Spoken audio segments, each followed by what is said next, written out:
So we have an update on the explosive Buzzfeed report released on Friday. In a very, very rare appearance, the special counsel's office came out to refute some of the statements made in that report. Okay, well, now that's interesting. Now, look, when I did the original breakdown of the piece, I was very, I wouldn't say skeptical, but I was cautious. So if this is true, this could be potentially a bombshell. This could really alter, the case against the president, obstruction of justice. So if this is true, and so I pointed out all the various, problems with it, the possible red flags. Well, one of them is, of course, the statements were made by 2 anonymous law enforcement officials. So we don't know who they were.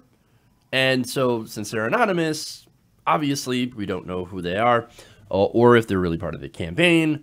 We don't know. We just don't know. So I said, take that with a big grain of salt, right? But anyway, now the special counsel's office said in their statement, quote, BuzzFeed's description of specific statements to the special counsel's office and characterization of documents and testimony are obtained by this office regarding Michael Cohen's congressional testimony are not accurate. So that is, of course, involving whether or not Michael Cohen lied to Congress. So, look, he was basically charged with lying. So, but this was about something different. This was about Trump Tower Moscow. So now that report from BuzzFeed cited 2 anonymous officials, but also said, yeah, but we have documents, we brought the receipts. Now, these documents included emails and text messages. So, look, this is what the special counsel says, right? The special counsel's office says, no, it's mischaracterized. It's not actually what it says. So your report is wrong. Now, BuzzFeed says, no, we stand by our reporting and our sources 100%. Now, that's interesting to do, especially if it is not completely accurate. And I don't know, maybe they don't want to get embarrassed, but then again, if it's not true, then they will get embarrassed. Or maybe it's more the dossier situation where it's an outlandish claim, but then some of it does actually get verified. So we'll have to see. We'll have to see. And by the way, let me give you a statement here from BuzzFeed News talking to The Hill. They said, we stand by our reporting and sources who informed it. And we urge the special counsel to make clear what he's disputing. Now, BuzzFeed News and editor-in-chief Ben Smith also called into MSNBC and CNN on Friday night to reiterate that the outlet stood by its report published on Thursday night. He said, we spoke to federal law enforcement officials involved in the investigation who told us the president directed Michael Cohen to lie to Congress. So again, we have both sides having a different story. So I don't know what's true. Look, I don't know for certain that Trump ordered Michael Cohen to lie to Congress, and I don't know that he didn't. So again, I don't know.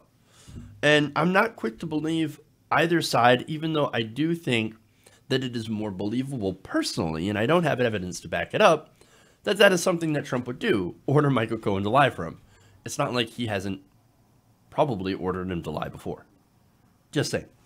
Now, obviously, of course, BuzzFeed wants to stand by its reporting, understandably, because it'd be embarrassing if they had to retract.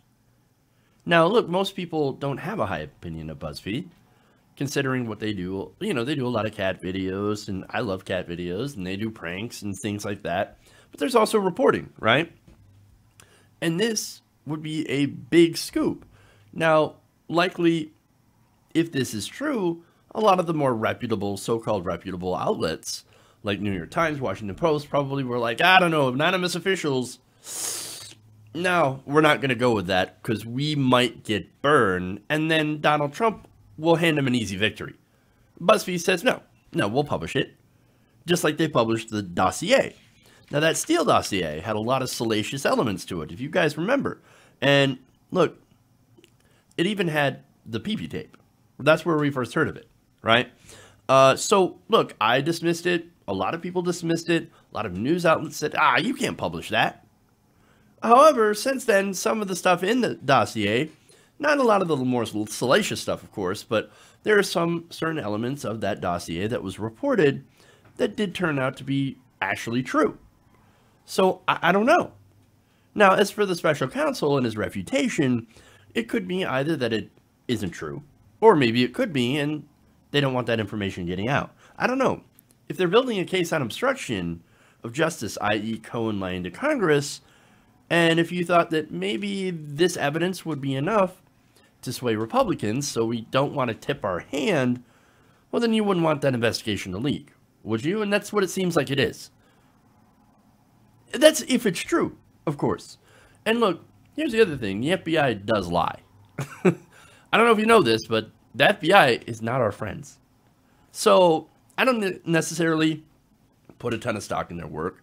But at the same time, Mueller does exude professionalism. And so that makes him more believable. So again, I don't know who to believe, right? Or it could be just, look, the whole thing could just be wrong. And that's what, look, I don't know what side you fall on, but I don't know. I don't have enough information. I don't know who to believe. So, and if you think, well, come on, Jeff, it's a cop-out. Tell us what you believe. I don't know. I think it's more believable, though, for this to be true. And so I guess if you want to put me down as, no, I believe in the Buzzfeed report, then I don't know, kind of, right? Just kind of. But anyway, now, so there are people that obviously believe the report, and there are people that don't believe the report, right? Now, one person, former Department of Justice spokesperson Matthew Mueller, now he tweeted this out. He said, given how unusual it is for any Justice Department office to issue this sort of on-the-record denial, since he did work for the Justice Department, suspect it means the story's core contention that they have evidence Trump Cohen to lie is fundamentally wrong. So, but there's one Justice Department official. I don't know. It could be true. Now, here's the thing that could ultimately solve this. And that is, what does Michael Cohen say? Now, again, look, Cohen's a liar, Cohen's a snake. So maybe if he comes out and says either way, then people aren't going to believe him. Don't know. But what's interesting, like I said before, is one person that could potentially solve this is Michael Cohen, and he's not saying anything. In fact, his lawyer, Lanny Davis, who's a Clinton person, refused to comment. Not going to confirm, not going to deny. And now, look, that's telling. Is it true? Is it not true? I don't know. Given the possible explosive nature of this report and what it means in the obstruction of justice case that they're trying to build against the president, finding out the truth here could radically shake that to the core. Or alternatively, hand the president an enormous victory in his crusade against what he calls fake news. So, again, grab your popcorn, folks, because this is not over, and I think it's going to get far more interesting as time goes on. Hey guys, hopefully you enjoyed that free video. Now I'm going to have to ask you a favor. Between the demonetization and the YouTube algorithm messing around with view counts, etc., we're having a hard time adjusting to the new YouTube reality, which is where you guys come in. See, we have a Patreon, patreon.com/TYTNation, set up to help us rely on you guys, the viewers, instead of big corporate ads. Look, you know the show. You know I'm not in favor of big corporations anyway. So help us transition away from relying on the ad model to pay the bills and sign up to be a patron, patreon.com/TYTNation. That goes a long way to help us keep the lights on. And you guys will know that you're supporting independent, progressive media.